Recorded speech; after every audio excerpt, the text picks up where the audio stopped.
Boa noite a todas e todos. Então, hoje vamos para a nossa 8ª reunião, aqui na nossa disciplina de CTS, e eu vou aproveitar para explicar para quem não pegou muito desde o começo, quem chegou depois, um pouco da lógica do curso, porque a gente está entrando numa uma nova etapa da disciplina. Então, a lógica do curso foi apresentar o debate sobre concepções de ciência, tecnologia e sociedade, tentar deixar evidente que existe uma discussão, um debate entre duas visões diferentes de ciência, que o livro que a gente está adotando aqui como orientação e que a gente está lendo alguns trechos dele, inclusive o capítulo 2, o começo do capítulo 2 para a aula de hoje. Ele denomina essas duas correntes de forma bem geral como diferenciacionistas e antidiferenciacionistas. Os diferenciacionistas, aqueles que consideram que a ciência é uma atividade social especial, que não sofre, que tem uma lógica própria, não sofre influências de outros setores da sociedade ou outras forças sociais, e uma abordagem antidiferenciacionista, que vai dizer, não, como toda outra atividade social, seja arte, seja política, seja religião, a ciência também ela vai ter influências sociais, e vai ser o conteúdo da ciência vai ser influenciado por isso. Vou explicar melhor essa corrente de pensamento hoje. Mas o que é importante disso é que essas duas visões de ciência elas vão gerar o quê? Recomendações diferentes para como as instituições de ciência e os próprios cientistas devem trabalhar e funcionar. Então, quem me diz, pensando que a ciência ela funciona melhor com autonomia, o pensamento diferenciacionista. Então, se eu penso que a ciência tem que ter autonomia, tem que ser, ela é isolada do resto da sociedade, que tipo de recomendação isso gera para uma instituição como a universidade, por exemplo?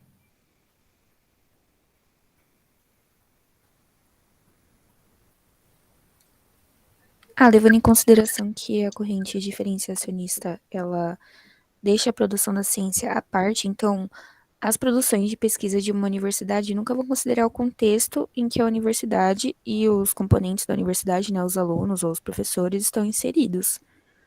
Eu acho que isso gera meio que uma dificuldade, porque desconsidera as necessidades desse público, que é o público que está produzindo o conhecimento e que está o destinando. Uhum.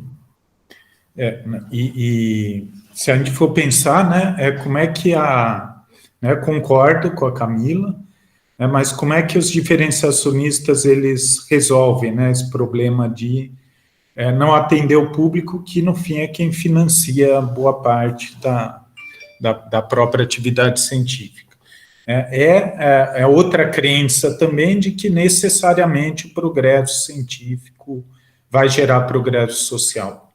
Então, que a ciência ela tende a se mover para aumentar o estoque de conhecimento, conhecimento sobre o mundo, sobre a sociedade, sobre a natureza, sobre a tecnologia também, e que isso fatalmente vai transbordar para a sociedade, e que, inclusive, é a melhor maneira da ciência gerar conhecimento. Seria essa, e depois a sociedade ela se beneficia com a inovação tecnológica, com serviço com uma série de benefícios. Então, de certa forma, essa abordagem ela resolve essa questão com esse discurso. Tudo bem?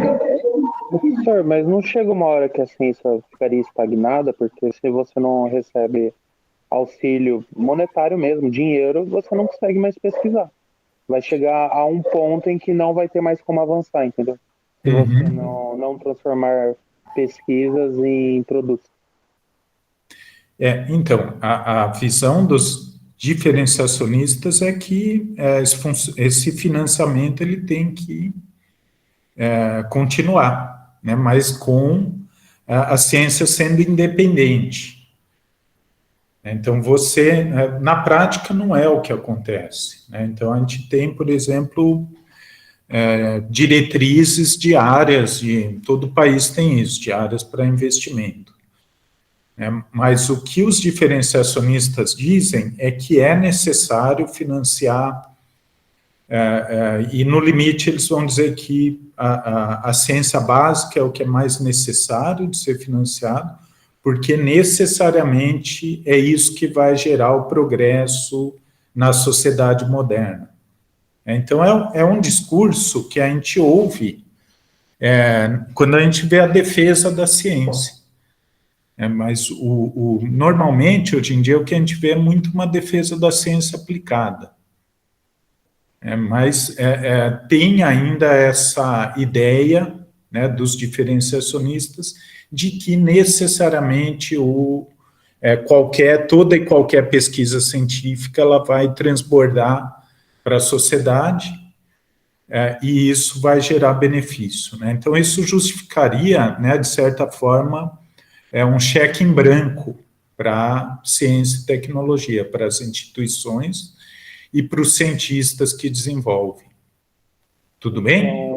Então seria tipo, nós vamos pesquisar, nós vamos fazer nossos avanços, e vocês têm que só que acreditar que uma hora isso vai ser benéfico para a sociedade. Exato. E é bem, né, e é o que o Merton falava, né, naquele texto, não sei se você já estava nessa aula, né, mas ele dizia que uma das coisas que alivia um pouco a hostilidade à ciência, né, então ele fala nesse texto das fontes de hostilidade, é a tecnologia, né, então é a confiança de que o produto tecnológico ele é fruto da ciência, né? Então, ou medicamento, né? Eu não estou falando só produtos de mercado, né? Então, a gente pode pegar, por exemplo, a vacina. Então, a vacina hoje, ela é um argumento muito forte para se financiar a ciência. Então, toda essa crise, né, o que se diz é que ela foi resolvida pela ciência, né? Mas não existe essa relação de correspondência tão direta assim. É isso que os antidiferenciacionistas vão contestar, eles vão falar. E isso é importante também, a diferença, que não existe uma ciência, né, existem ciências. Né, então, existe a ciência que atende interesse econômico, ciência que atende interesse social, ciência que é racista, ciência que é machista, né? Então, é isso que eles estão falando, o conteúdo vai ser influenciado por preconceitos sociais. E é aí que está a grande diferença que eu vou explicar aqui, porque esses antidiferenciacionistas, eles começam a investigar o conteúdo da ciência, que para os diferenciacionistas é algo independente, que só depende do pensamento racional, lógico, que são as regras internas da ciência. Não necessariamente, é isso que os antidiferenciacionistas vão dizer. Professor, mas ainda hoje existem muitas instituições que seguem a linha diferenciacionista? E como saber se essa instituição segue ou não? essa linha de raciocínio diferenciacionista? Isso é institucional ou vai de cientista para cientista? Vai de cientista para cientista, mas algumas, né, se a gente olhar algumas disciplinas, são mais aderentes a isso, né? Então, em geral, o que é mais teórico, ciência pura, tem ciência pura e ciência aplicada. Então, tende a ser mais diferenciacionista. Tudo bem? Tudo bem. E mesmo dentro das instituições, isso é interessante, a gente percebe esses discursos. Então, se a gente prestar atenção na UFABC, a gente vê que tem um pessoal, né, isso em todas as disciplinas, em todos os cursos, né, que é muito mais, por exemplo, elitista, com relação à ciência, que é muito mais... que valoriza muito, né, o mérito científico em detrimento de qualquer outra coisa.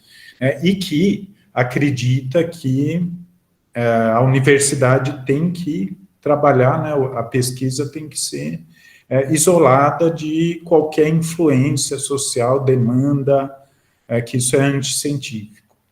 E a gente tem, né, colegas, professores que são mais, por exemplo, defensores de que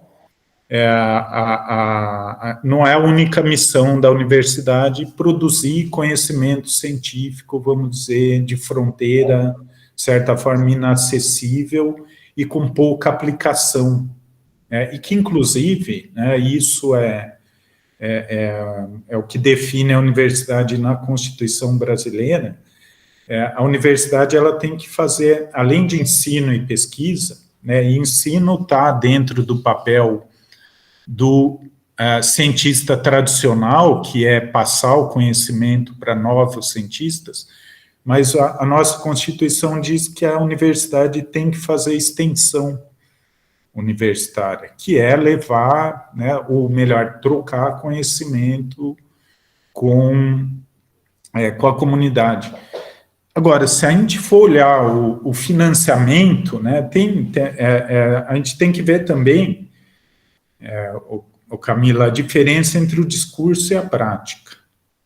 Então, se a gente for ver o financiamento, o dinheiro que vai para a extensão universitária, ele é uma parte minúscula do que vai para a pesquisa científica. O grosso é pesquisa científica, o que o cientista é formado para trabalhar é pesquisa, não é extensão universitária.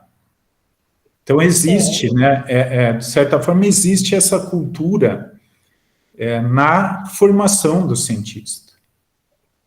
Mas essa linha de pensamento, ela não acaba criando pesquisa a esmo, sabe? Você vai pesquisar, você vai até avançar em alguma área, mas não vai ser um avanço significativo. Porque para haver um avanço significativo é necessário que haja tecnologia, é necessário que haja instrumentos tecnológicos para que a ciência consiga analisar melhor e afins, e isso tudo é efetuado com dinheiro, né? Infelizmente, assim funciona. O pensamento dos diferenciacionistas, ele não meio que acaba com ele mesmo? Então, ele é bem perigoso, né? E é por isso que a gente vê que a defesa da ciência, em geral, ela é de ciência aplicada. Né? Mas, por outro lado, né, esse tipo de defesa da ciência como exclusivamente de aplicação, ela pode matar muitas áreas. Né? Então, penso o pessoal que pesquisa e trabalha com filosofia, ou matemática pura.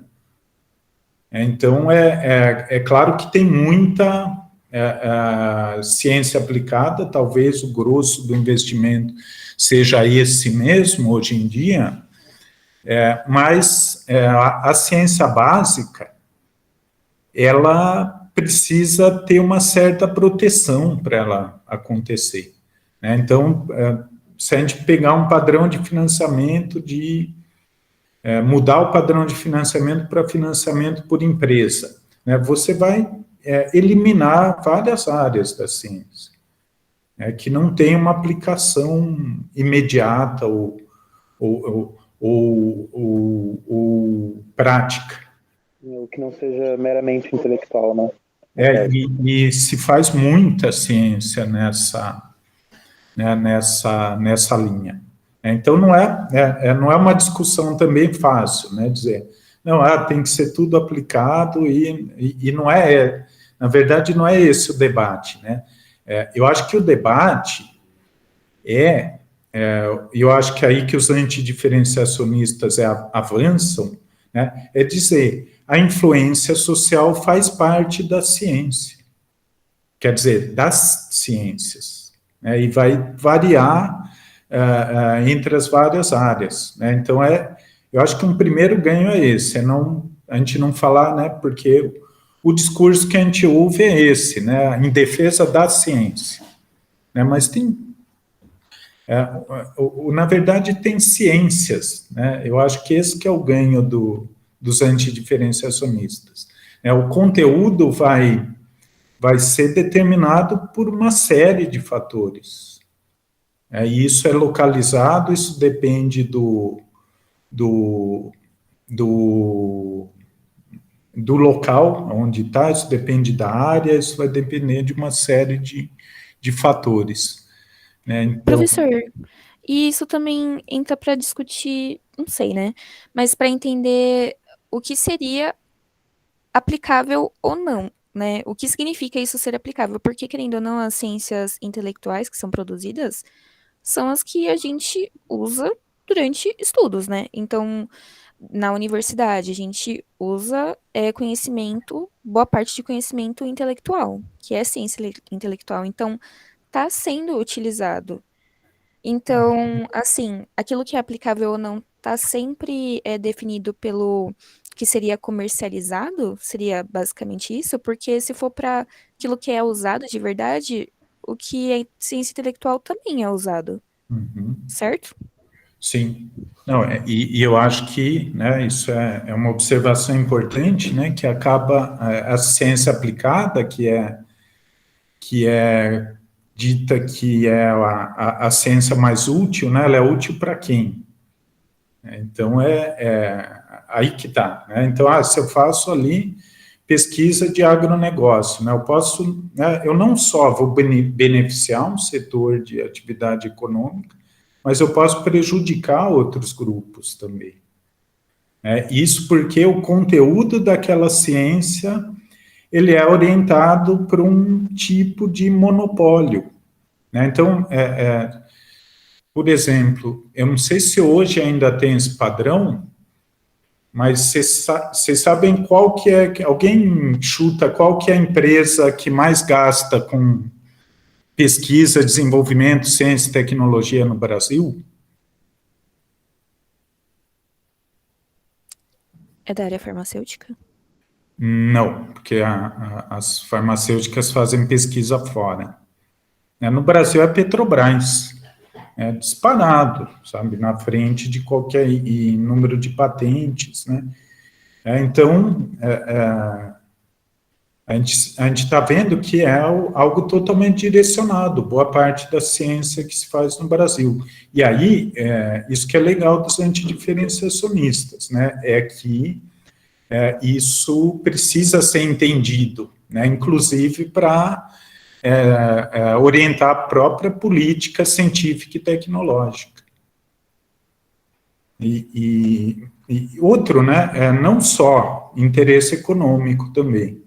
Então, também tem muito interesse de utilidade social, né? Então, por exemplo, uma das áreas de ciência mais antigas no Brasil é pesquisa sobre doenças tropicais, né? Doenças infecciosas tropicais. Então, Fiocruz, Instituto Butantan, é antigo isso. Por quê? Porque era uma necessidade. Porque os países envolvidos não faziam pesquisa nisso.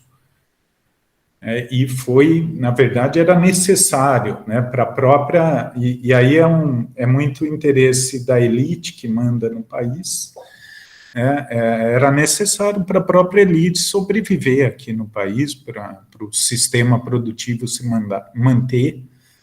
Então, a pesquisa científica no Brasil, ela começa com pesquisa em agronomia e doenças tropicais, mas muito, né, voltado para a utilidade, né, seja econômica, seja uma utilidade política, social. O que isso deixa de fora, né, são, por exemplo, como a Camila falou, né, essas disciplinas mais intelectuais que educam, e educam, de certa forma, a sociedade, né, então formam os cidadãos, por exemplo, formam um cidadão crítico, pensante, que não está simplesmente condicionado por fazer alguma coisa que seja produtiva ou útil, mas, ou mesmo que seja esteticamente interessante. Então, a gente tem Instituto de Artes nas universidades, né, para o pessoal ir lá estudar várias formas de arte. É claro que tem todo um setor econômico ligado à cultura, né, mas se a gente tiver um pensamento utilitarista, né, nesse extremo, a gente acaba também diminuindo muito esse tipo de pensamento.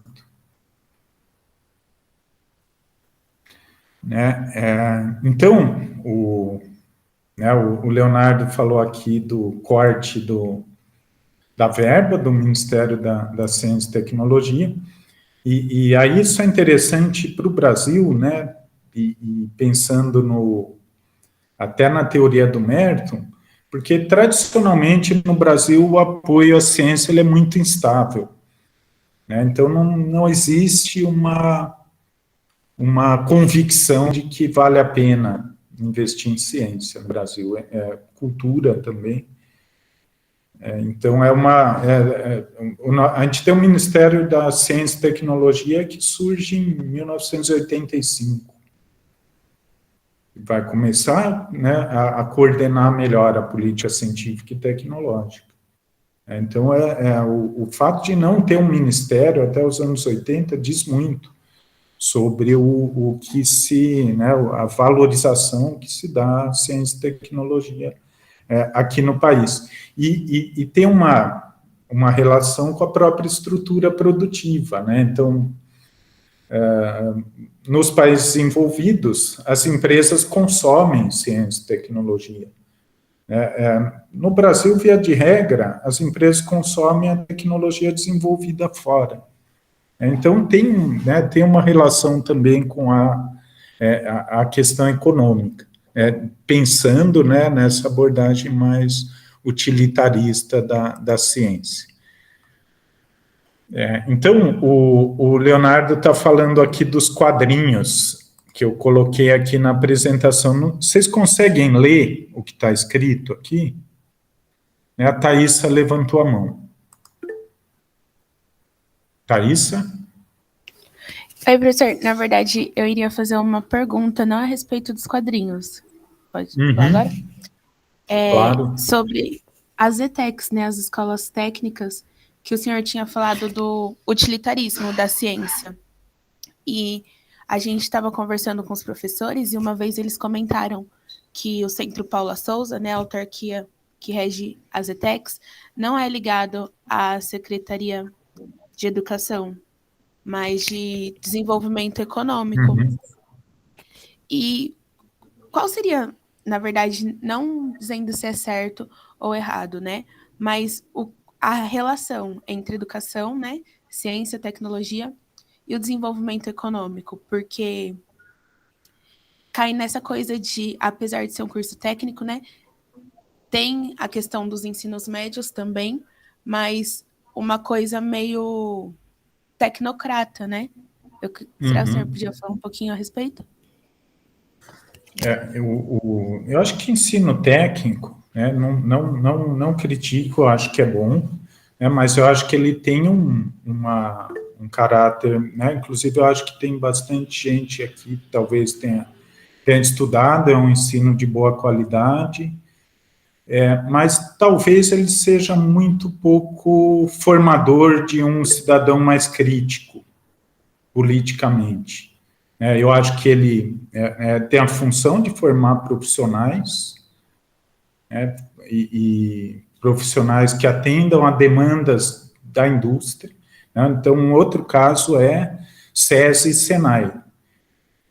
Mas, junto com isso, né, talvez mão de obra barata, e aí vai depender do caso.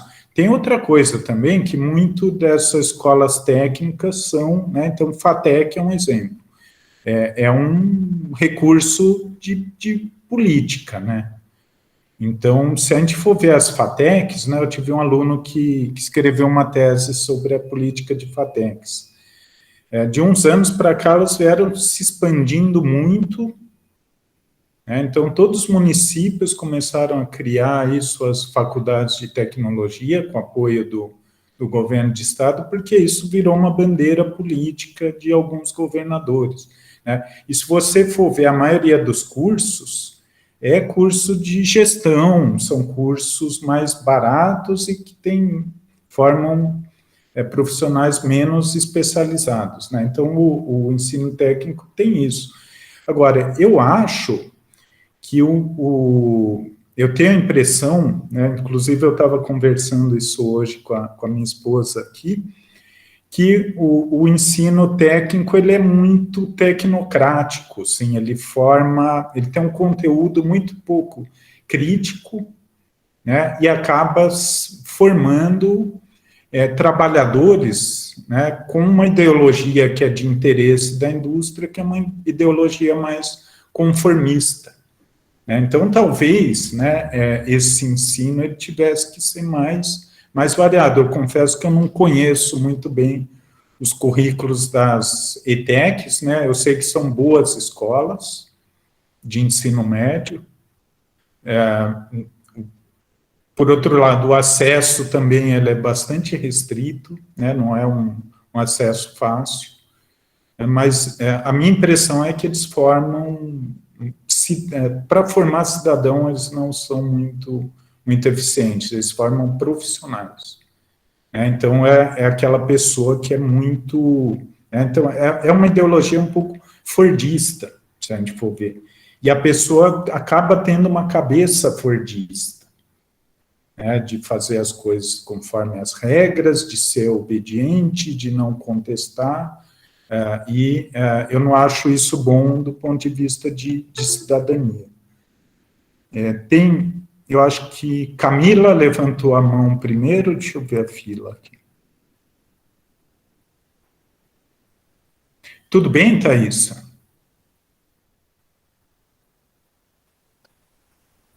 Sim, tudo sim. Era mais essa questão mesmo, porque é uma instituição de ensino, né? Associada à Secretaria de Desenvolvimento Econômico. Então, não faz muito sentido. Professor, foi o Leonardo que levantou a mão primeiro. Leonardo? Então, professor, eu ia falar sobre essa questão que a Thaís levantou. A ETEC, ela estar na Secretaria de Desenvolvimento Econômico, é uma coisa do contexto da criação dela. Então, quando a ETEC foi criada nos anos 60, foi logo quando começou aquela questão de chegar a Volkswagen, chegar as montadoras.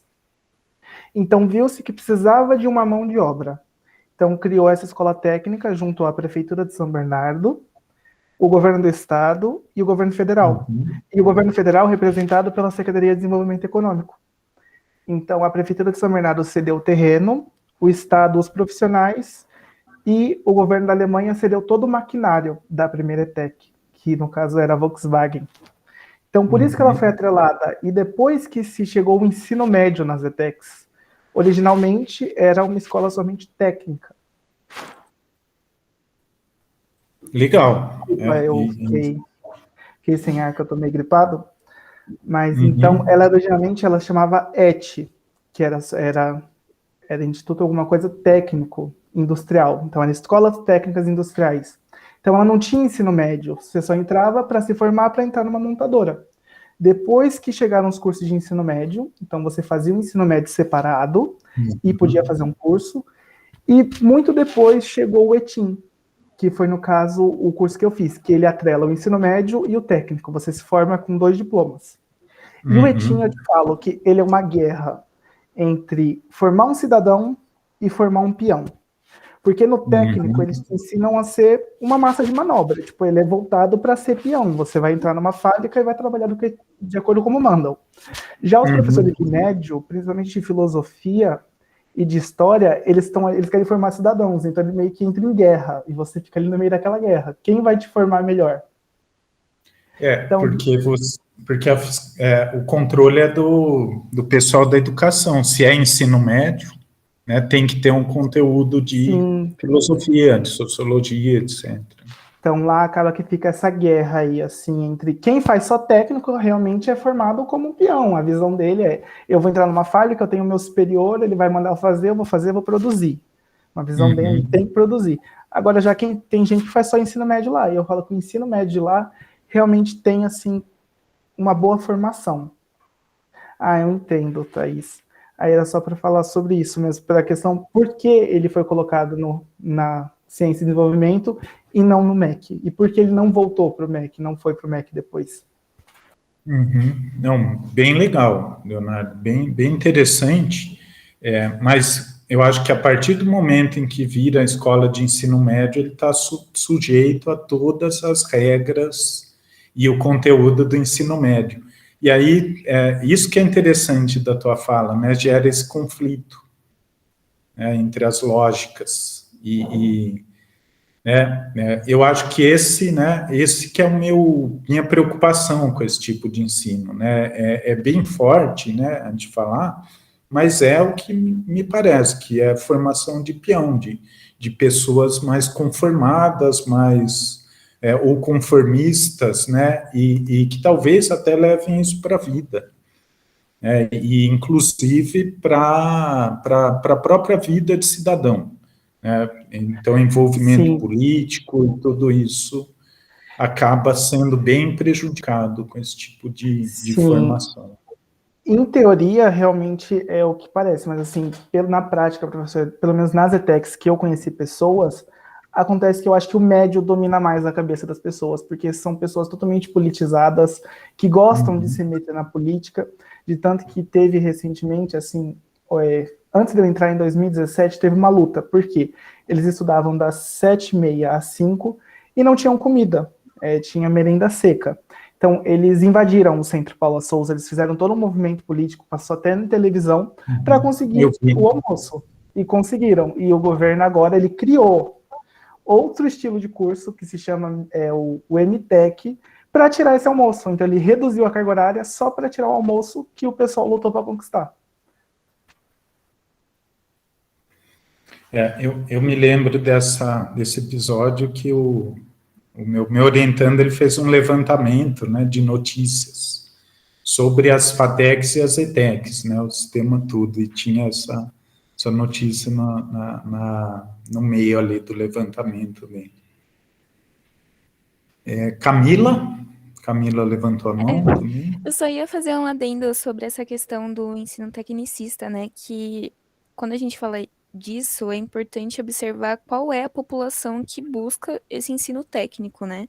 É sempre destinado a uma classe social específica. A mesma coisa que acontece na universidade, né? Você encontra em grande população uma classe social específica. Eu também fiz ETEC, fiz 2 cursos técnicos, e essa questão da merenda foi, assim, inacreditável quando aconteceu, porque eu lembro que teve uma vez que, assim, eu fazia um curso pela manhã, ia direto pro curso que eu tava fazendo à tarde e fazia à noite também. Então, eu fazia 2 cursos, no período da tarde e período da noite. E teve um dia que não deu para eu levar marmita para almoçar. E também tava sem dinheiro para comprar alguma coisa, e eu pensei, vou ali merendar, não é mesmo? E eu levei uma bronca do inspetor, que aí ele olhou para mim e falou assim, você é do ETIM? Eu falei, não sou, eu sou do técnico da tarde. Aí ele falou assim, então, você não pode almoçar. Aí eu falei, mas eu mas tá aqui a comida. Tipo, as pessoas estavam lá pegando a comida. E outra, eles sobrava muita comida. Isso que eu achava inacreditável, sobrava muita comida. Exatamente, eles jogam fora. Então, o pessoal às vezes terminava de comer, ficava muita comida lá, eles armazenavam. E eu falei, mas tem comida aqui, eu não vou comer muito. Sei lá, eu tentei convencer ele de me deixar comer só um pouco ali pra poder almoçar. E ele falou, tá, Uhum. mas só hoje? Se você vier aqui outro dia, a gente não vai deixar, a gente vai barrar. E tem outra coisa também, isso que falaram da diferença do ensino integrado e do ensino só do técnico.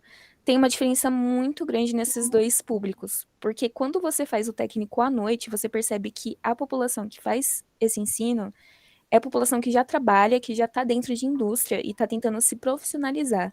Então, Uhum. é um público mais adulto, né, que já tem um tempo ali de carreira, então é complicado você ver que é sempre uma população específica que está dentro desse tipo de ensino. Você não tem a busca por uma universidade, que é um lugar onde vai gerar saber. É um lugar onde você vai aprender a repetir outro tipo de conhecimento. E aí o Vinícius fez um comentário aqui que eu ia fazer também, que é um pensamento super burocrático, né? Na verdade, isso acaba formando as pessoas com esse tipo de mentalidade. Eu diria até que né, esse episódio da comida, isso é Fordismo puro, né? Então, existe uma mentalidade fordista do quê? A regra é essa, nós vamos seguir, né? E se sobrar comida, tudo bem, mas o importante, né, a gente joga a comida fora, joga. O que a gente não pode abrir mão é a regra, né? Se sobrou 80% da comida, a gente abre mão. Agora, a regra é sagrada, né? Parece que Deus escreveu na pedra com fogo, né? Então, é um pensamento muito pouco flexível, né? Então, isso é muito do Fordismo, né? De achar também, né? E tem uns pressupostos de achar que existe previsibilidade, que existe controle, né? Então, eu acho que é uma mentalidade bem, e inclusive economicamente, hoje em dia não funciona mais, né? Então, a gente já saiu do paradigma do Fordismo, né? Já faz aí uns bons quase 100 anos, né? Que ele não funciona. Pelo menos 50 anos que a gente está fora do Fordismo e não funciona mais. O Guilherme levantou a mão aqui. Oi, Pro, eu só queria complementar também que, indo nessa onda de que o ensino da ETEC passa por essa parte que tende, né, a ser esse ensino mais técnico, surgiu um novo curso agora na ETEC que se chama Novotec, e eu posso falar dele por experiência porque a minha irmã está fazendo esse novo curso agora, ela começou, né, e esse Novotec, ele se baseia basicamente em você mixar as matérias de ensino médio normal e matérias de administração, tudo no período da manhã do curso. Então, né, no EIT normal, você faz o ensino médio de manhã, o técnico à tarde, né? Só que nesse curso, você faz as aulas de ensino médio de manhã e as aulas de administração de manhã também, tudo mixado. Tipo, você sai de uma aula de história e vai para uma aula de contabilidade. Só que a questão é que não tem como você colocar todas essas aulas no mesmo período de tempo. Então, na verdade, o que ela acontece é que, por exemplo, no primeiro ano, você não tem aula de filosofia. Ela teve aula de filosofia no segundo ano e não vai ter de novo no terceiro, sabe? E substitui por aula de contabilidade, mais um monte de coisa de administração, que eu não entendo muito bem, mas um monte de aula de contabilidade, um monte de aula de administração, tudo mixado, sabe? Então, na realidade, parece que você mascara. A gente tá fazendo o ensino médio aqui, entendeu? Mas, na verdade, não é, né? Porque você enche de matéria de administração e para adolescente de 12, 13 anos de idade, que tá começando agora a entrar no ensino médio, sabe? Vai terminar só lá no futuro e o cara já tá vendo os negócios de administração bem no começo, sabe? E às vezes isso aí tem até uma motivação política, ideológica, né, de formar pessoas mais alinhadas com, por exemplo, o pensamento liberal, né, ou neoliberal. Eu acho que, né, e o que a gente perde com isso? A gente perde que, né, talvez né, tanto a formação do ensino médio como a de administração não seja, nenhuma das duas seja satisfatória. Né? Sim, ela tem tipo uma aula de história por semana, 2 aulas de geografia por semana, sabe? E enche de aula de português, enche de aula de matemática e enche de aula de contabilidade e coisas do gênero, sabe? É um negócio bem Uhum. bizarro vendo de longe, assim, tipo, os adolescentes de 15 anos fazendo um ensino médio desse jeito, sabe? É, né, e aí eu acho que, né, para quem ainda não tem tema de trabalho, a gente, é um tema até interessante, né, de trabalho. Então, né, essa ideia de que, e isso, né, né, voltando aqui para a nossa aula, na verdade, é um pensamento antidiferenciacionista, mas ao extremo, né, até aplicado Sim. na educação. Não, ela tem umas aulas tipo de valores da empresa, sabe? O que uma empresa tem que ter, todo esse Uhum. tipo de coisa, sabe? É um negócio bem bizarro, eu vi. Porque eu não tive nenhum contato com Porque isso, né, no meu ensino médio. não, eu me lembro que quando eu fiz primário e parte do ginásio, na época da ditadura militar, eu tinha uma matéria que chamava Educação Moral e Cívica. Então, eu aprendi a desenhar bandeira, eu aprendi a cantar vários hinos do Brasil, e, sabe, era doutrinação, né? Então, sempre vai ter, né? Na verdade, sempre vai ter uma ideologia. E eu acho que a ideologia que deve ser ensinada, né, é a ideologia da crítica, né, do pensamento mais livre. E aí eu acho que, né, essas matérias de humanidades, que muitas vezes são subestimadas, são importantes para isso. Né? Não que não haja o risco também de virar uma doutrinação. Mas, em geral, a formação, né, e isso às vezes até confunde o pessoal das exatas quando tem aula de ciências sociais aplicadas. Né? A formação do cientista social, do cara de ciências humanas, ensinar o debate, ensinar a discussão. Né? Então, por exemplo, eu não estou dizendo aqui no curso para vocês serem diferenciacionistas ou antidiferenciacionistas, que uma é certa, outra errada. Né? O que eu acho importante é entender, reconhecer essas ideias nos discursos, nos comportamentos que a gente vê no ensino médio, na ETEC, na UFABC, e ter um conhecimento para tirar as próprias conclusões. Eu acho que isso que às vezes também o pessoal não entende muito bem. Alguém tinha levantado a mão aqui? Eu ia só comentar que eu fiz o técnico no camp e é a mesma coisa. É impressionante como diversas instituições de ensino elas estão seguindo essa lógica de cortar o pensamento, podar os galhos, sabe? Eu lembro que tinha muito debate no camp, só que o camp não aceitava o debate. Então, vocês podem falar do que vocês quiserem, desde que seja dentro do nosso viés. Era complicado o negócio. Uhum. E aí eu acho que, por outro lado, né, o pensamento dos antidiferenciacionistas, né, ele é interessante, porque ele vai dizer a educação também não é neutra. Né? Então, uma das grandes diferenças, né, dos antidiferenciacionistas é dizer que a produção de conhecimento e o tipo de conhecimento que se ensina, ele não é neutro. Né? Então, isso a gente pode, inclusive, levar isso para o campo educacional.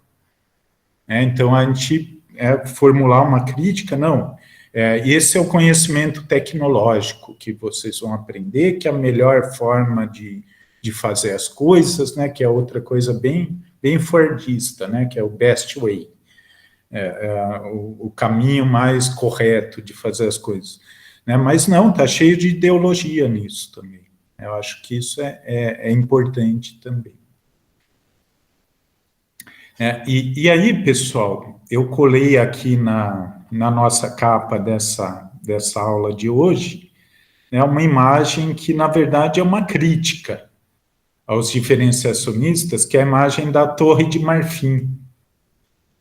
E por que essa imagem é uma crítica à ideia da ciência como um campo de produção de conhecimento neutro, livre de influências sociais, que é superior a outras formas de conhecimento? Por que a gente fala em Torre de Marfim? Que é uma provocação, na verdade, para os diferenciacionistas. Então, professor, seria porque meio que eles se apartam das questões sociais, das questões que são úteis para a sociedade, e ficam lá isolados com o conhecimento deles, com a produção deles, e meio que se isolam do mundo. Aí colocar nesse termo aí, para mostrar como eles se apartam das questões que são relevantes para o social. Exato, então é uma metáfora, né, que tem esse sentido de se apartar, tem outros sentidos também, quem me fala outro? Esse é um, de estar separado.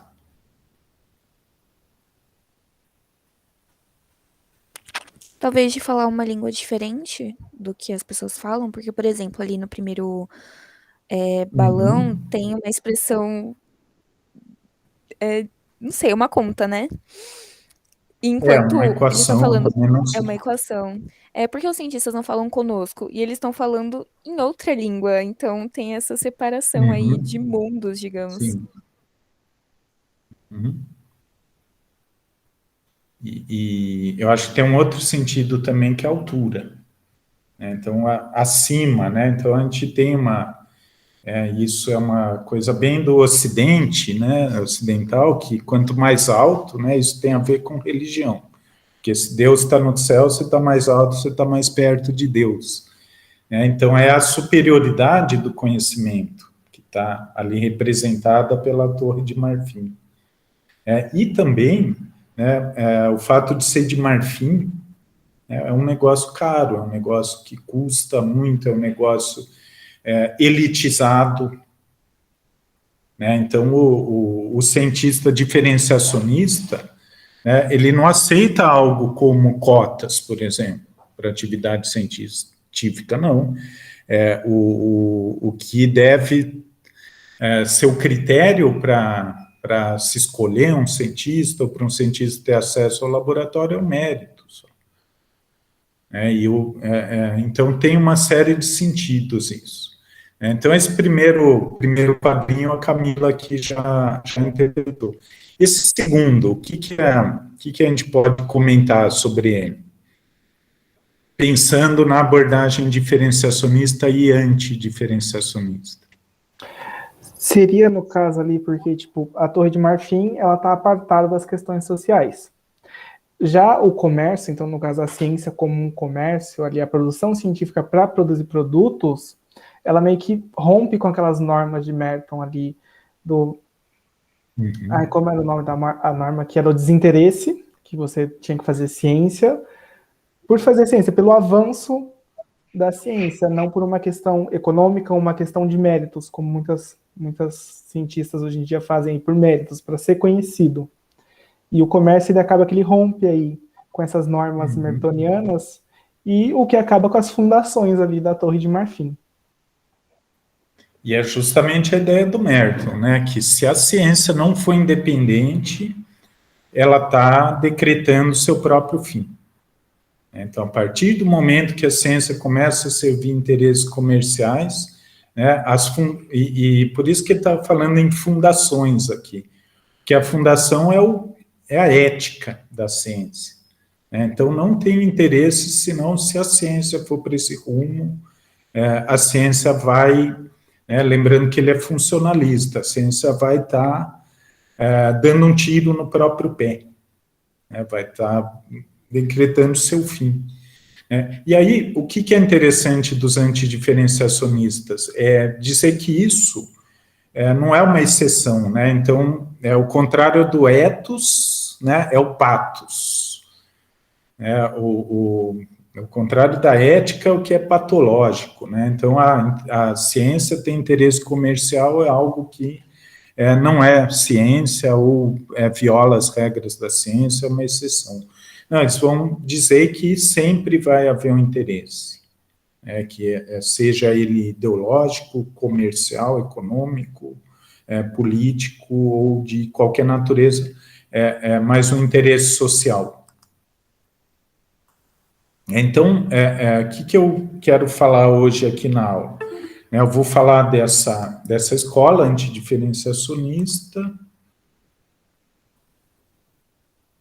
Eu vou falar um pouco, do contexto em que isso surge. Então, tem alguns fatores ali. Depois, eu vou dar alguns exemplos que ele passa no texto. Mas, em vez de falar disso, para não ficar chato, eu vou passar um vídeo aqui sobre a ciência da eugenia. E a gente vai ver como é impressionante que uma ciência que foi, vamos dizer, quase que dominante em várias áreas durante o século XIX e começo do século XX, e que, sem dúvida, deixou heranças malditas para a sociedade, principalmente com relação a preconceito racial, como ela tinha um status de ciência importante, e como isso era aceito, era financiado, e como o interesse social ele é evidente ali. Agora, ele é evidente da nossa visão panorâmica, Então, a gente sempre tem que ter esse cuidado quando a gente olha para o passado.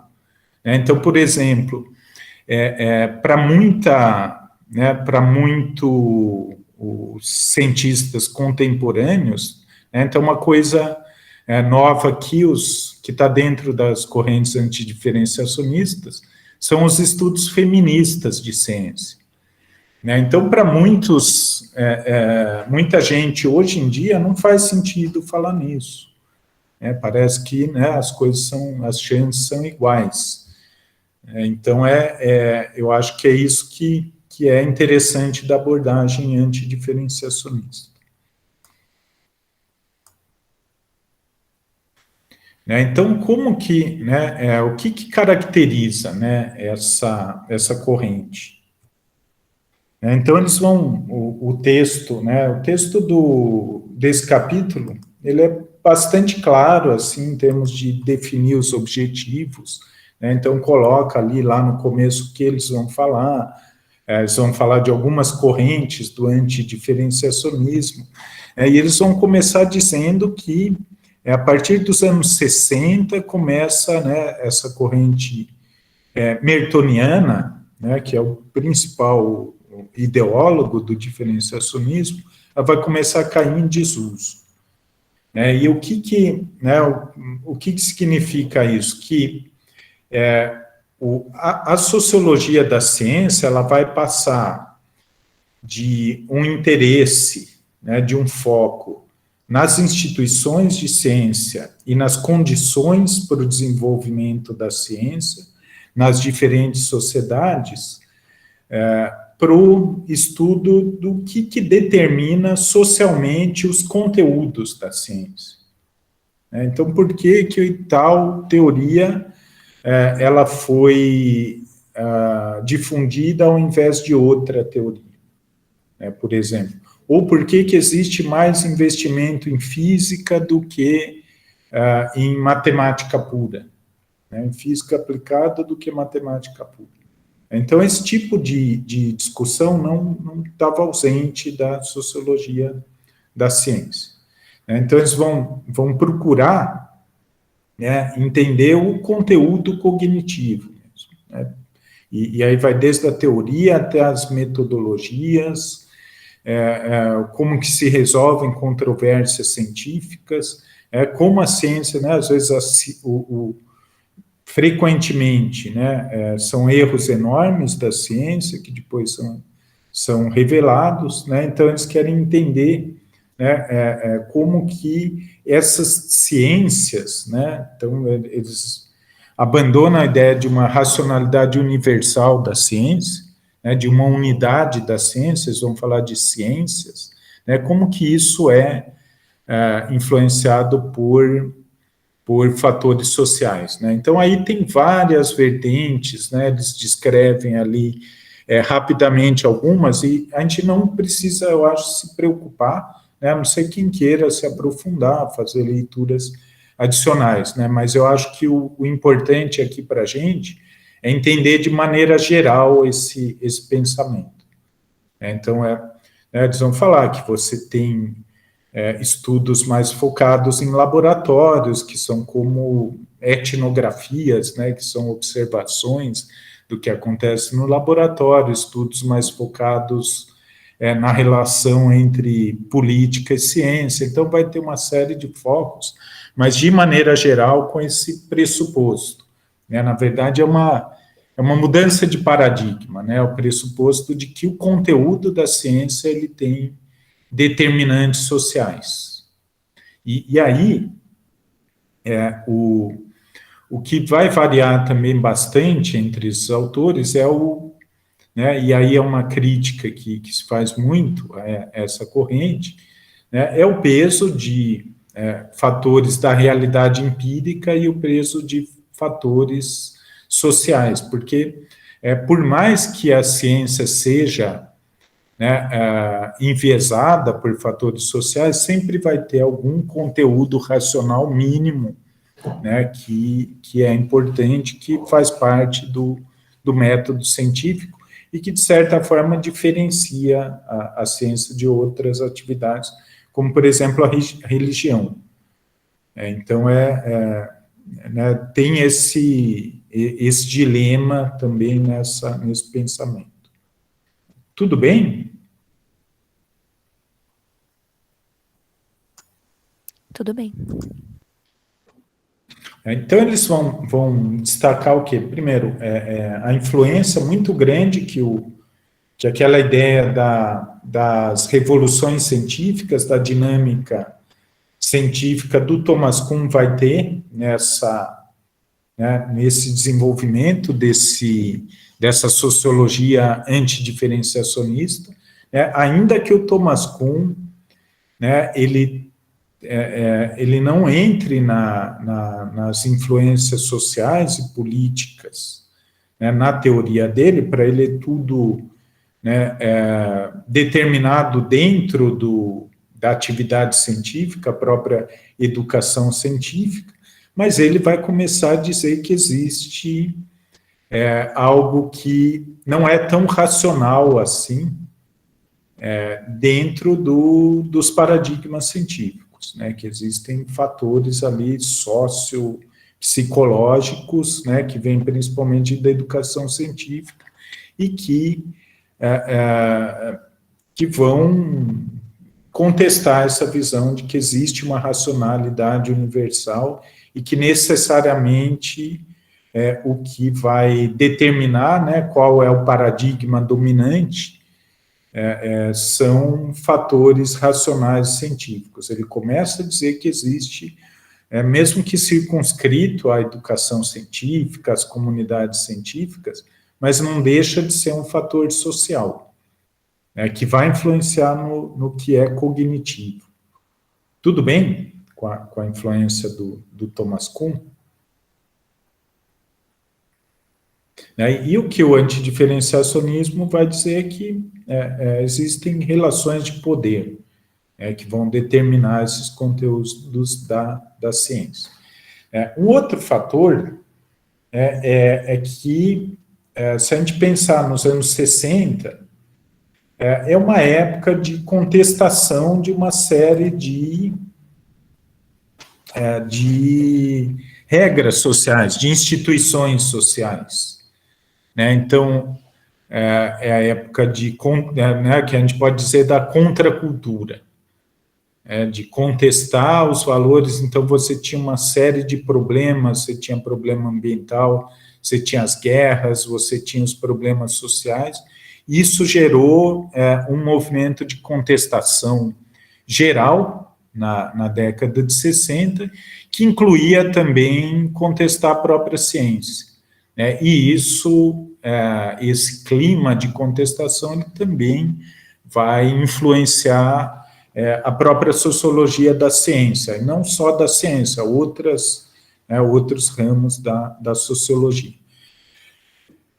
Um terceiro fator, né, é que é uma teoria geral, né, que vai influenciar uma série de disciplinas, né, é a influência do construtivismo na sociologia da ciência. Né? Então, eles vão dizer que tudo o que existe em termos sociais, então a educação, as relações de trabalhos, é uma construção social de atores que estão disputando poder.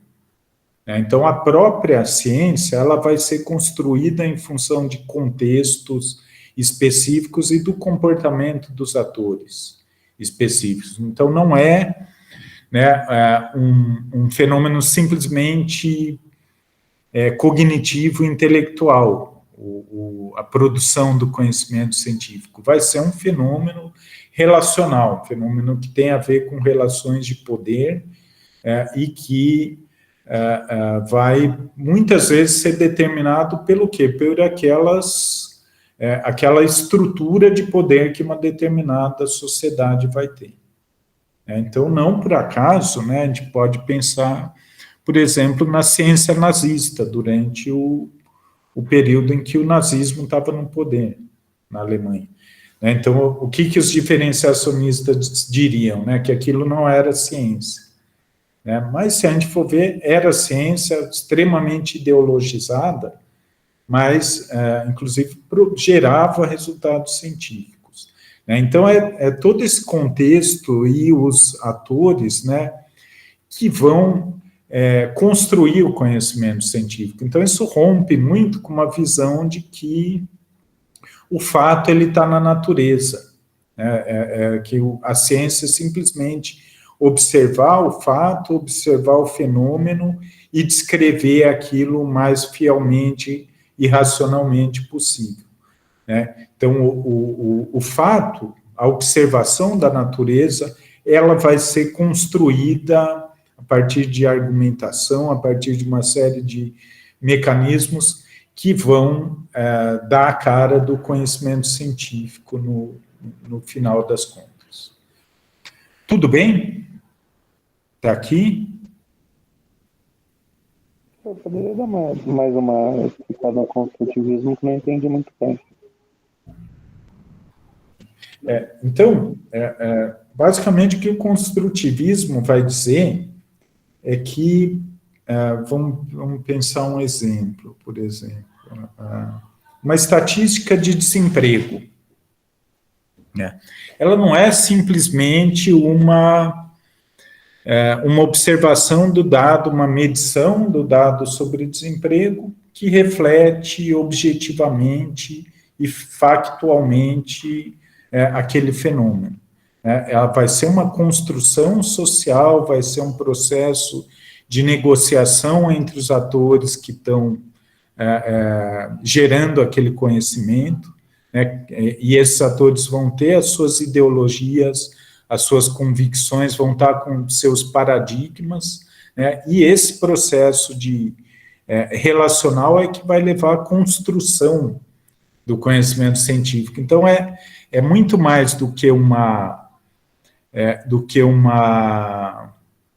descrição fiel da realidade. O conhecimento científico ele vai ser uma representação construída em um determinado contexto, sob determinadas condições.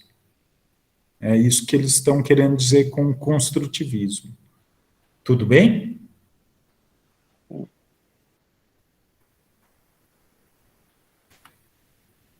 Estão passando aqui. Então, seguindo nisso, então, para essa teoria construtivismo da ciência, tudo que na verdade, os positivistas e os empiristas mais radicais, eles consideram um dado ou um fato da natureza,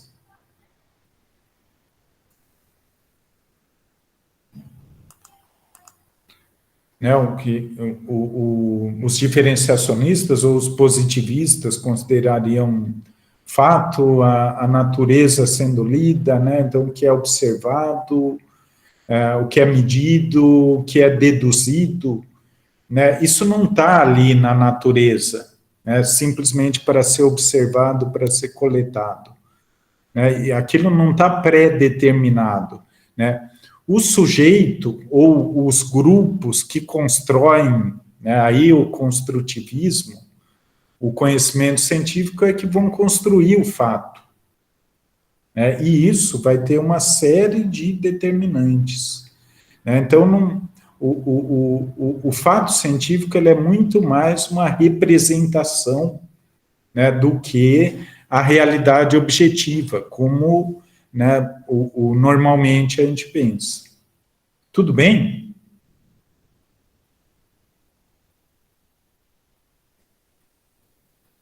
Né? E é claro, né, que essas representações não são qualquer representação, né, tem que ter uma coerência, uma lógica dentro de determinados paradigmas, né, tem que ter né, no mínimo, um mínimo de inteligibilidade, de fazer sentido para outros paradigmas, né, inclusive para ser discutido.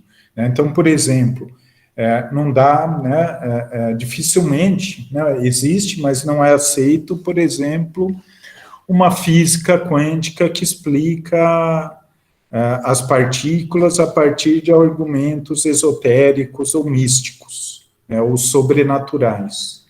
Então, existe um limite, né, para essas representações que estão mais ou menos dentro de um conjunto de paradigmas científicos, do que é considerado admissível por uma comunidade científica. Isso para ser algo mais difundido como ciência válida, como ciência séria que merece ser levada em consideração. Mas o parâmetro, ele sempre vai ser local, né, sempre vai depender de uma determinada cultura, das influências econômicas, né, não é algo necessariamente universal. Né, então, é isso que o construtivismo está dizendo, né, que a representação da natureza é muito mais uma construção do pensamento do que realmente aquilo que é objetivamente observado ou medido. Né, que sempre vai ter uma intermediação. Né, e aí o Vinícius está fazendo uma boa pergunta aqui, se o construtivismo não acaba caindo num relativismo. Então, essa talvez seja a principal crítica, né, para os antidiferenciacionistas. Mas também não é um relativismo absoluto, né? Por quê? Porque existe, né, alguns parâmetros de metodologia científica do que é aceitável dentro da ciência. Mas não dá para a gente dizer que é totalmente objetivo. Eu acho que esse que é o ponto. Sempre vai ser uma representação, claro que dentro dos limites da própria metodologia científica.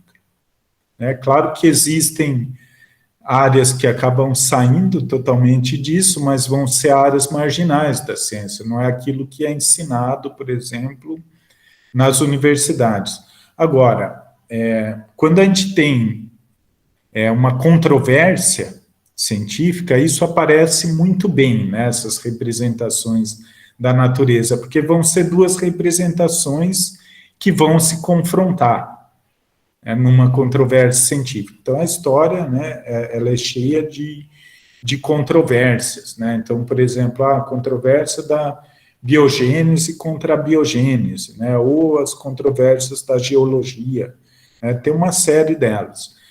E aí que vai aparecer, né, como nessas representações da natureza, elas são construções com muitas influências sociais. Tudo bem, pessoal? Ficou mais claro aqui essa ideia do construtivismo? Lembrando que ele é uma na verdade, ele é uma teoria que abrange várias áreas do pensamento, essas ideias construtivistas.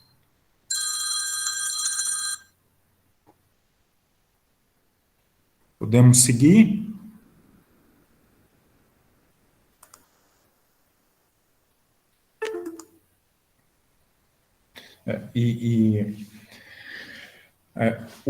Aí o texto, né, da leitura de hoje, né, ele vai destacar, vai dar bastante ênfase para uma escola do antidiferenciacionista que eles chamam de o programa forte da sociologia do conhecimento.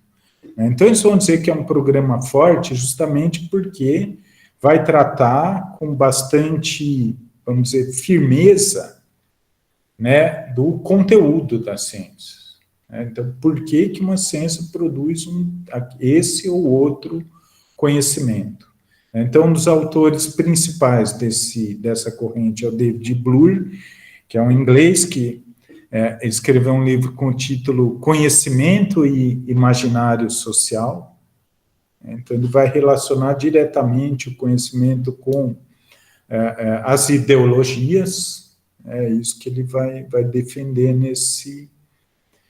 nessa teoria. Então, para ele, né, da mesma forma que religião, que ideologias, a ciência ela deve ser vista pelo sociólogo como uma crença social.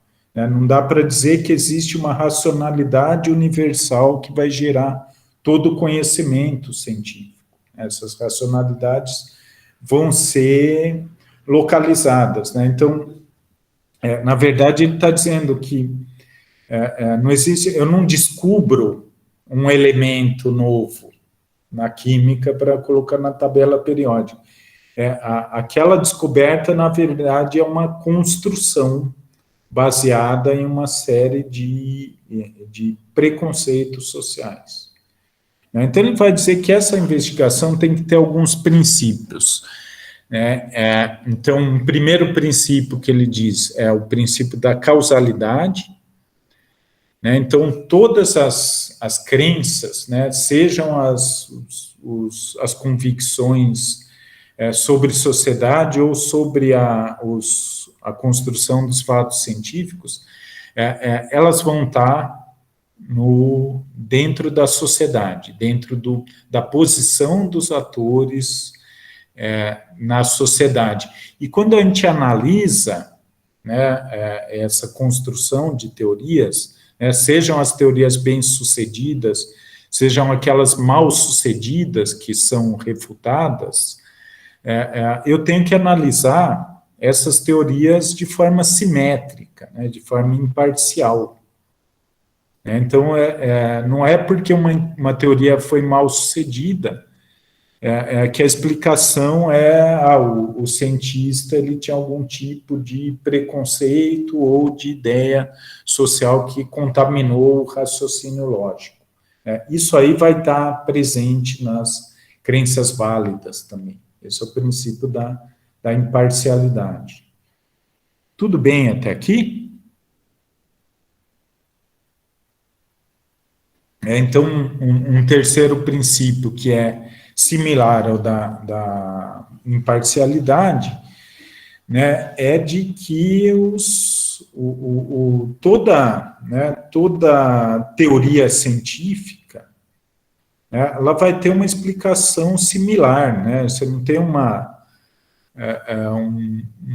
um enunciado científico válido ou inválido que seja exclusivamente lógico. Sempre vai haver algum conteúdo social. Então, por exemplo, para uma noção diferenciacionista, você vai ter uma ciência que explica mal os fenômenos quando ela está contaminada por ideologia, porque a ideologia vai interferir na racionalidade do cientista e vai atrapalhar a descoberta do real. Na verdade, para eles, não é assim que funciona. Sempre vai existir algum tipo de influência nessa lógica que não é universal, não existe essa lógica universal para os antidiferenciacionistas do programa Forte. E esse sociólogo que está analisando a ciência, né, isso é um conselho é um princípio bem interessante, né, ele deve usar, né, toda esses princípios, né, ser imparcial, olhar para a origem né, do que ele está descobrindo, né, procurar tratar o que ele descobre de forma simétrica para a própria análise do cientista. Isso é bem, né, eu acho que é um conselho muito, muito útil, né, porque às vezes, quando a gente está trabalhando com alguma análise, a gente acaba correndo o risco de a gente se perder nos nossos próprios pressupostos, né? Então, aquela ideia da gente sempre estar contestando nossa própria investigação, né? Nossos próprios conclusões sobre um determinado assunto. Pessoal, tudo bem aqui? Sim? Então seria analisar, por exemplo, uma tese que mesmo já tendo sido refutada, não analisar ela em uma perspectiva de está errado, então não merece atenção, mas analisar talvez de uma perspectiva mais histórica, como se fosse um historiador querendo chegar ao raciocínio daquele cientista. Ele errou, porque ele não tinha as observações, porque ele não tinha talvez a tecnologia para chegar na resposta correta. Mas seria essa a lógica. E também talvez ele não tivesse as condições sociais para que a teoria dele fosse bem sucedida. Né? Então, por exemplo, se o Charles Darwin lançasse a teoria da evolução 20 anos antes de quando ele lançou, provavelmente a gente talvez não ouvisse falar dessa teoria hoje. Então, isso que é interessante, né? Não é porque ele descobriu a verdade, né? Claro que tem muito né? Então, ele fez uma pesquisa super robusta, ele procurou evidências, ele encadeou tudo isso logicamente. Mas não é só isso que é interessante, que é suficiente para uma teoria se difundir, uma teoria científica. Uhum. Então, por exemplo, Darwin... Sim? Tem que ter influência social também, senão não chega no público, né? E aquilo sobre patentes, sobre protocolos que a gente já viu mais cedo, que se você não tivesse aí o nome de uma instituição, se você não tivesse protocolo para lançar a sua tese ficaria perdida aí, ninguém nunca veria e seria como se você nunca tivesse feito. Exatamente, né? Então, por exemplo, o que o Darwin fez foi criar um nome, né, na área de ciências da natureza ali, que não era tão especializado, e com o tempo ele foi se tornando reconhecido e ele ia avaliando quando ele ia lançar essa teoria, pelo menos isso é o que dizem alguns relatos, né, que ele já tinha muita coisa pronta, mas que ele escolheu o momento certo, ele foi muito estrategista para lançar a teoria.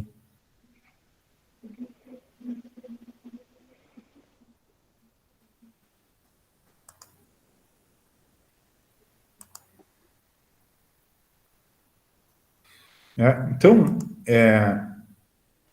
tem uma série, né, de perspectivas que o programa Forte ele vai gerar. Né? Então, de maneira geral, existem duas, vamos dizer, escolas, né, desse pensamento diferenciacionista do programa Forte e que vai gerar uma série de estudos.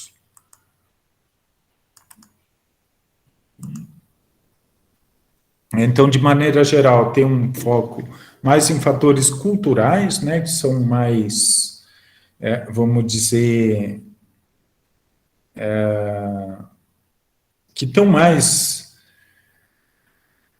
são menos percebidos pelos próprios cientistas, né? Então, por exemplo, um cientista, a gente vai ver daqui a pouco o vídeo da eugenia, né? Então, o cientista eugenista, né, para ele aquilo não era racismo, né? Para ele aquilo era uma coisa natural do dia a dia, naquela sociedade, naquele momento, né? Mas também, né, você vai ter outros grupos que vão falar de fatores mais sociais e, vamos dizer, intencionais, né, de interesses, mesmo sejam políticos, econômicos. Então, né, como é que eu posso... Né, duas explicações da eugenia, da ciência da eugenia, por exemplo. Então, que aquilo era cultura, que aquilo era algo que, né, todos acreditavam, todos eram educados, as sociedades estavam, né, envoltas naquilo e ninguém nem percebia que aquilo, né, era um preconceito social, ou eu posso explicar que aquilo tinha um interesse econômico, por exemplo, por trás, né? Então existia todo o interesse de manter os povos das colônias subjugados, de dizer que esses povos eram inferiores, de manter as próprias estruturas de sociedades escravistas. Então, são dois tipos de explicações. E tem uma série professor, de... Sim. então a eugenia, ela é uma ciência antidiferenciacionista? Ela é uma, né, ela é uma ciência que teve seu momento, né, e que se desenvolveu. Sim. Agora, a explicação dela pode ser diferenciacionista ou antidiferenciacionista. Ela em si, ela não é antidiferenciacionista. Entendi. Então, né, uma explicação diferenciacionista seria que era uma pseudociência, ou que era uma ciência que tinha problemas, né, com desvios da ética científica.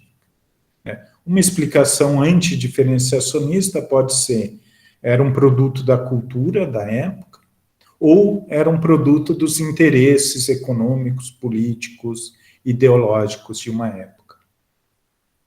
Tudo bem? Tudo bem. Então, a partir desses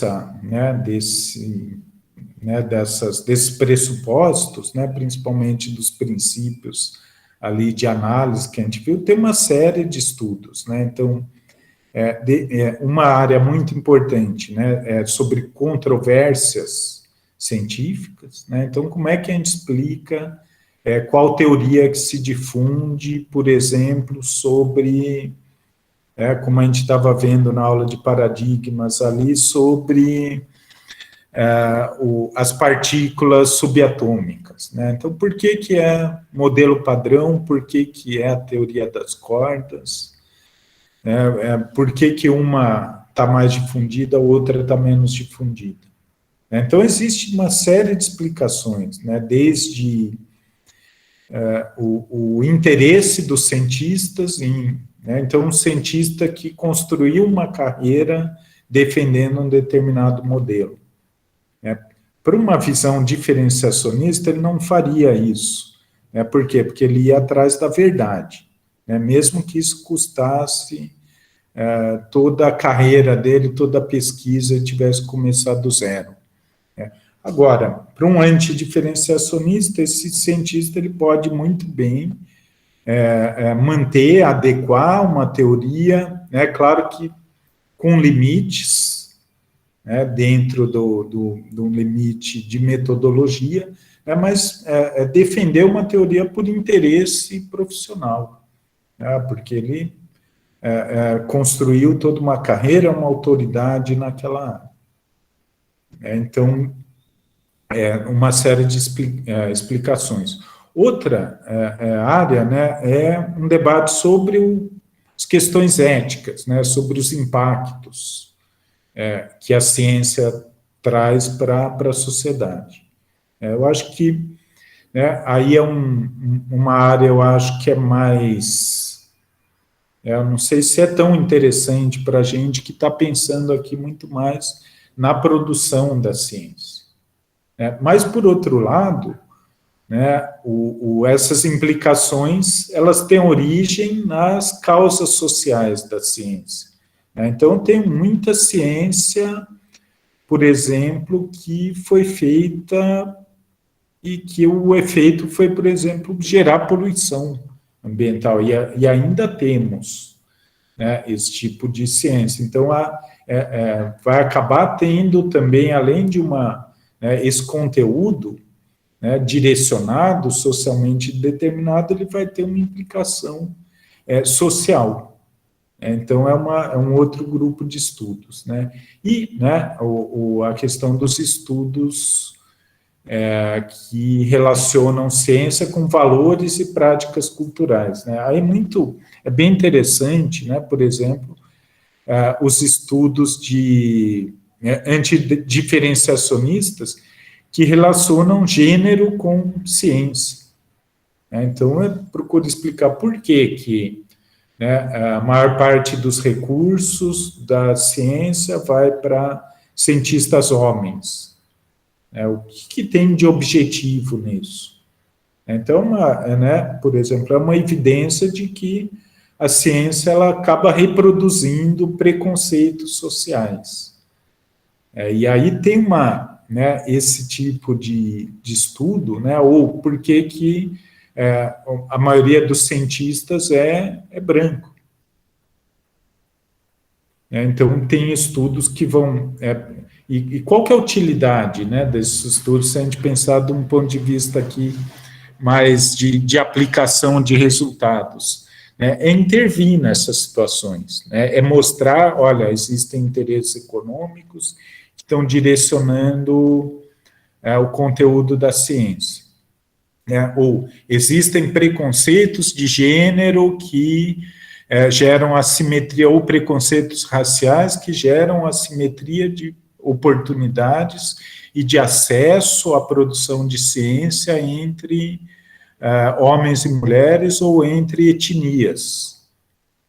E isso, né, pode gerar modificações, né, e de fato vem gerando.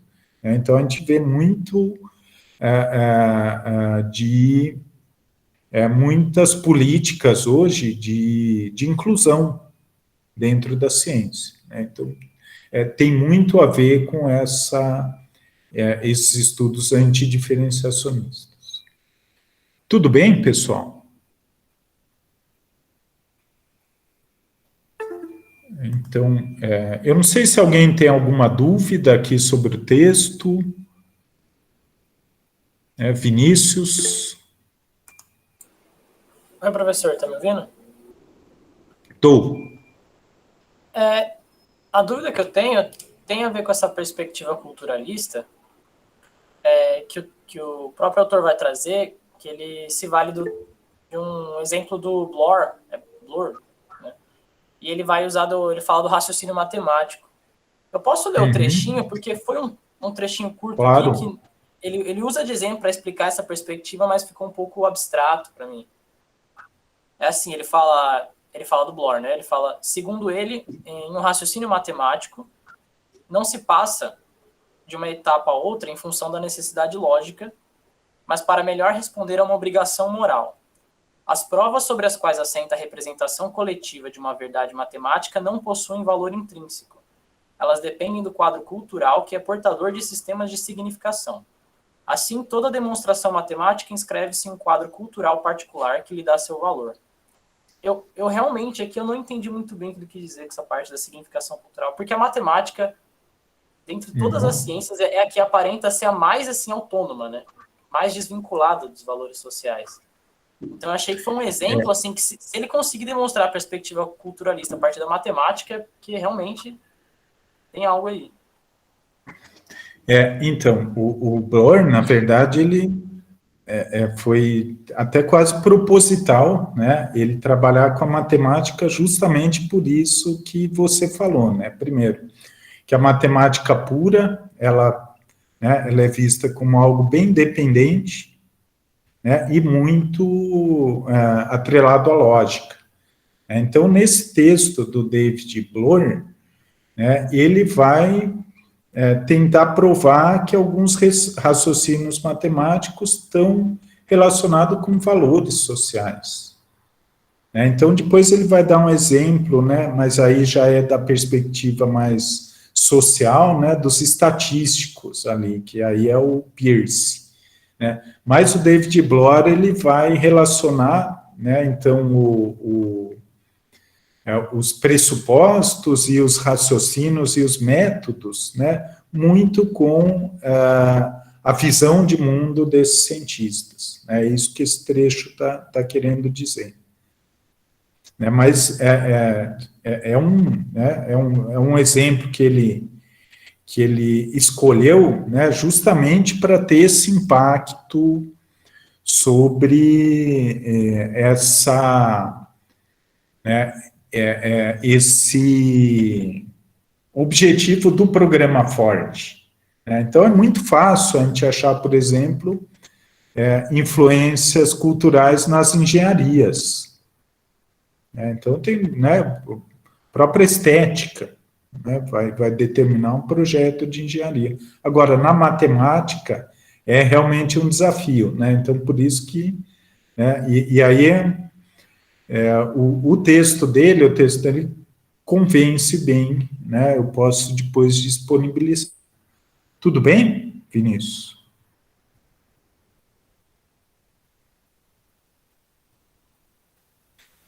Camila levantou a mão.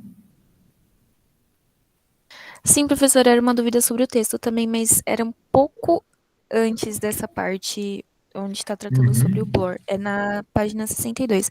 É que o autor, ele usou um termo que eu não entendi muito o que significou na frase. Tá dizendo assim, a natureza não existe, segundo os promotores da nova sociologia da ciência, senão enquanto construção do espírito. Eles estão falando sobre a constituição dessa nova ciência, né, da nova sociologia da ciência. Eu não entendi por que usar a palavra espírito e o que ela significa nessa frase. Ele está dizendo como intelecto, né, e construção do espírito, né, eu acho que eles estão querendo destacar como uma abstração. Né, então, é isso que o programa Ford ele vai dizer. Né, então, a representação da natureza ela não é o real para esses autores. Ela é uma construção, né, com fatores culturais, fatores sociais, aí vai variar o peso que é dado em cada caso, dependendo dos autores, mas sempre vai ser uma abstração. Então, a gente tende a pensar que a ciência é uma representação fiel, uma fotografia da realidade. Agora, toda fotografia ela tem uma lente, né? Então, cada cientista, né, ou cada grupo de cientistas que vai construir uma teoria, ele vai ter lentes diferentes. Então, a definição vai ser diferente, o ângulo diferente. Eu acho que a fotografia é uma boa analogia, né, porque a fotografia nunca vai ser a realidade. Né, nem o nosso olhar, ele o que a gente... o que a gente traduz, né, porque a imagem ela é feita no nosso cérebro. Então, não é simplesmente a luz passando pela minha retina e mostrando o que é a realidade. Sempre vai ser, e na ciência mais ainda, porque é uma construção lógica e uma junção de elementos empíricos, de métodos, que vai gerar essa abstração. Né? Então, quando ele fala espírito, né, ele está destacando isso, né, que para eles, está longe de ser uma representação do real, o fato, né, entre aspas, científico. Tudo bem? Sim, professor, tudo bem, obrigada. Mas, né, parece que ele fala espírito, que é algo, né, esotérico ou fantasmagórico, né? Não, ele está dizendo no sentido de abstração mesmo. Pessoal, eu vou passar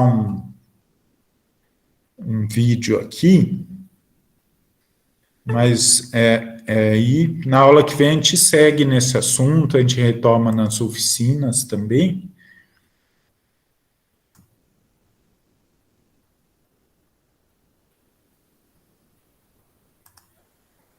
Aqui.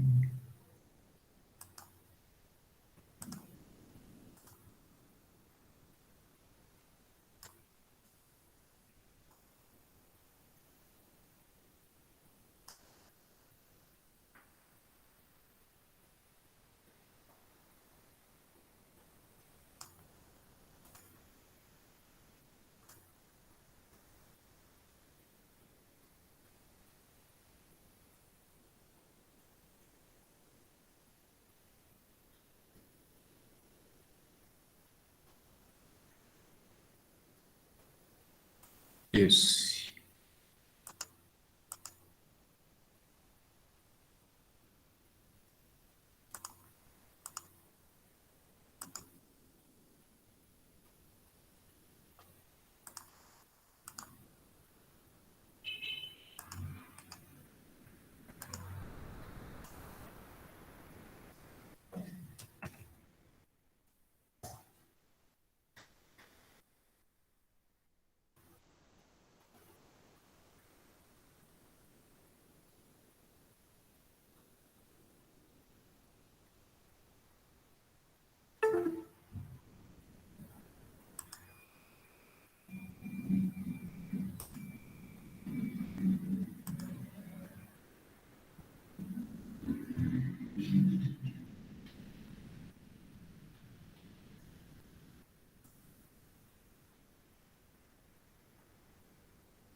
Pronto, pessoal.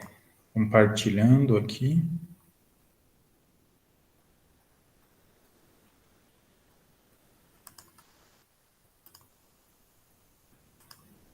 Tela inteira.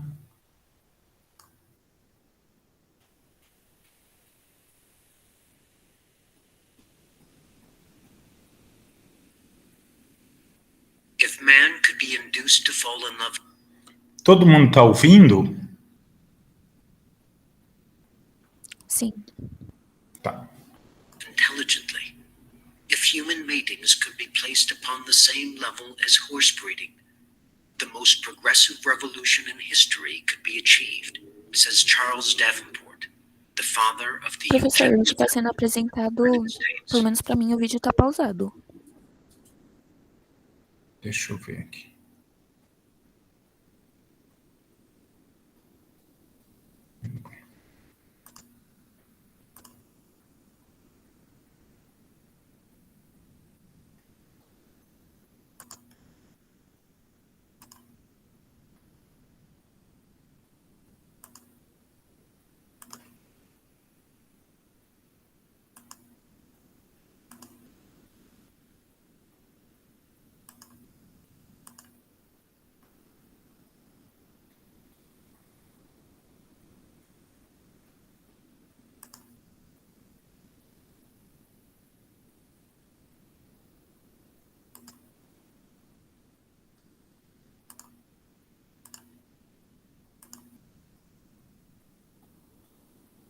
Agora vai, pessoal.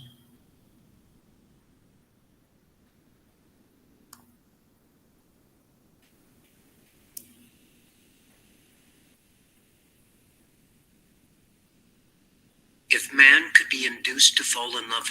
Agora foi, pessoal? Agora sim. Intelligently.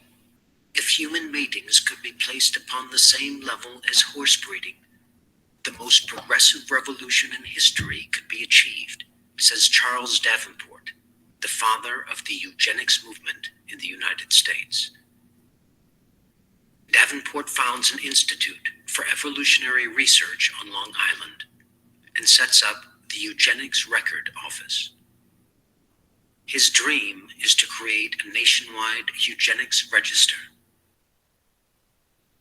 Davenport trains field workers who visit poorhouses, prisons, and mental wards. His goal is to document and eliminate inferior hereditary characteristics. The champions of eugenics find support in racial theories and concepts of degeneration. The movement gains momentum through an aggressive campaign against blacks and immigrants. Nowhere else does the practice of eugenics score such early successes.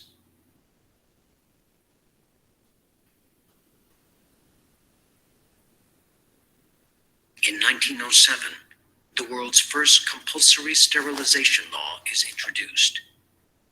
Over 20 states soon pass similar laws. Tens of thousands are sterilized.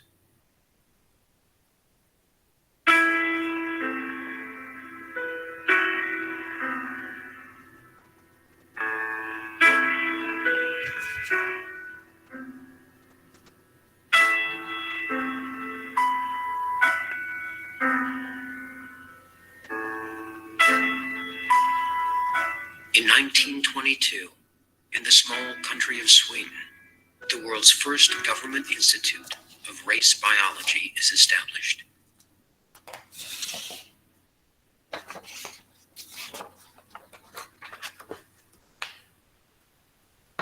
"12 years later, a unanimous parliament passes a sterilization law.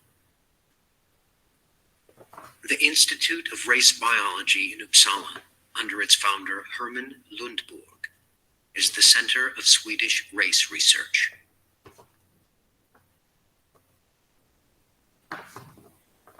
In the course of endless travel, material is gathered.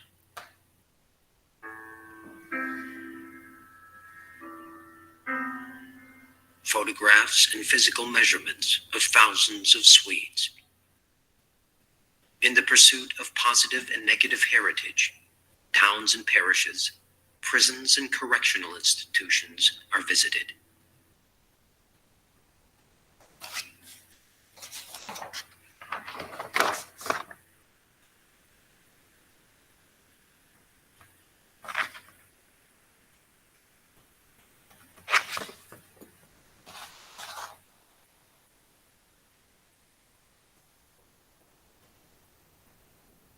In Germany, the Swedish efforts arouse admiration.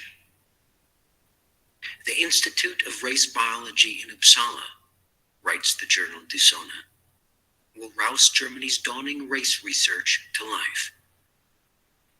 Beyond the purely scientific motives, the Swedes are committed to the pride and welfare of their Nordic blood, and like us, to the Nordic idea, which once again, and for even more profound reasons, strengthens the ties that bind Sweden and Germany.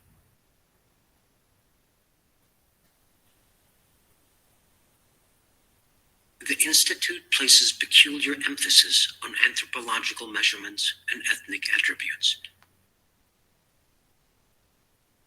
Despite this, race hygiene would be integrated into Swedish social policy.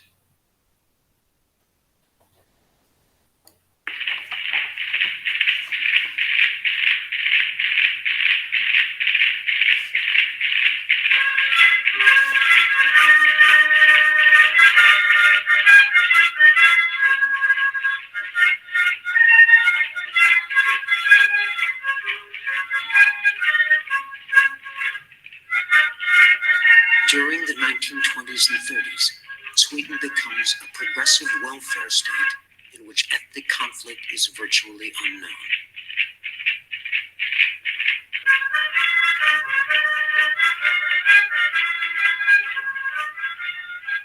A passion for social justice, preserving the physical and mental health of the Swedish stock, is the rallying cry.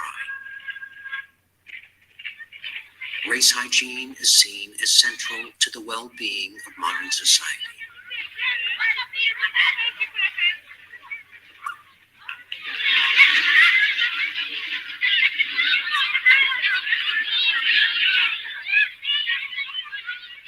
In Sweden, race hygiene theories merge with the vision of the welfare state. Social engineers are responsible for organizing society for the greater good. The nation ranks higher than the individual.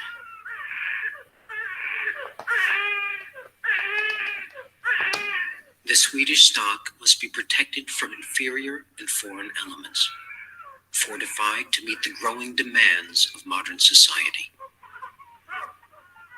Individuals with inferior traits must be prevented from procreating.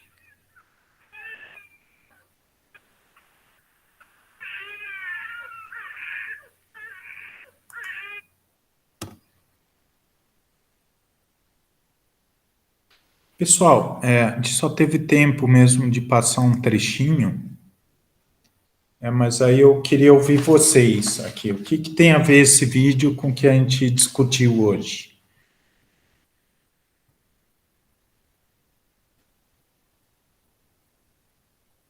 Acho que está relacionado com essa questão da aplicação da ciência, né? Como ela é dita, como ela é, por exemplo, dependente da sociedade, mas ela também dita muitos processos sociais, sabe? E isso por quê? Por causa da visão na visão diferenciacionista da ciência. Então, é aquela história que a gente viu da propaganda do garoto bombril, né? Então, dá legitimidade para esse tipo de política, como, né, o que é uma coisa absurda que a gente viu, que são leis de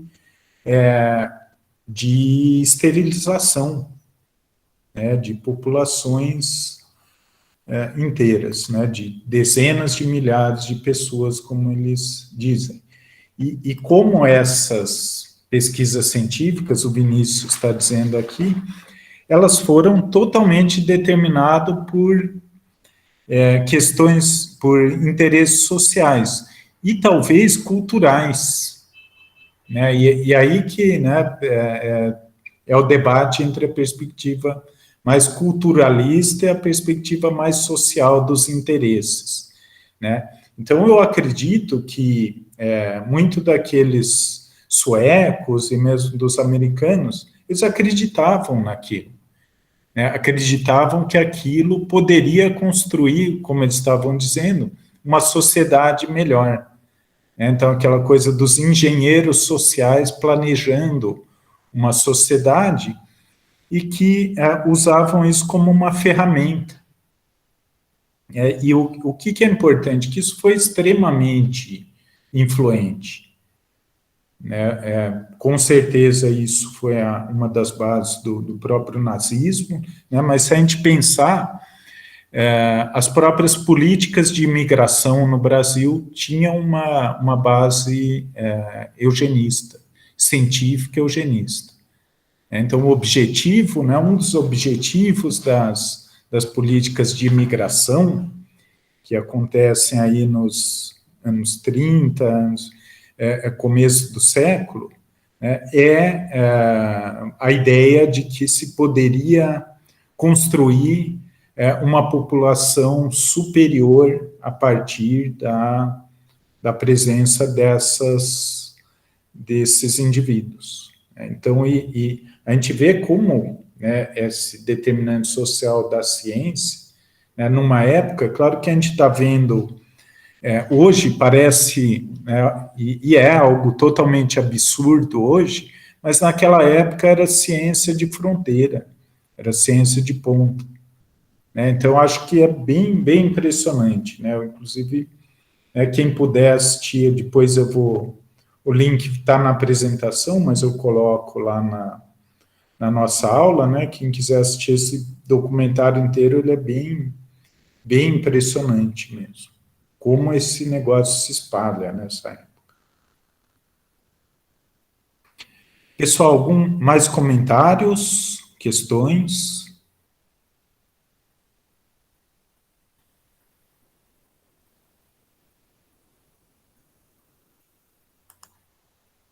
Então, eu vou encerrar aqui a gravação.